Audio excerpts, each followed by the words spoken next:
আসসালামু আলাইকুম। ঈদ মোবারক।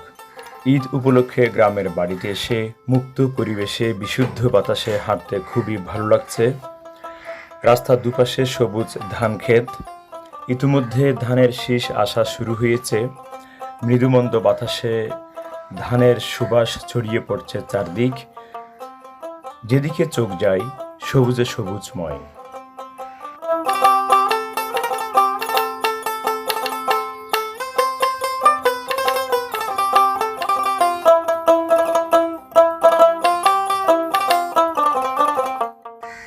বর্তমানে গ্রামে সুন্দর আবহাওয়া বিরাজ করছে। দিনের বেলায় দাবদাহ থাকলেও রাতে মৃদুমন্দ শীত অনুভূত হয়। সবকিছু মিলিয়ে দারুণ এক অনুভূতি।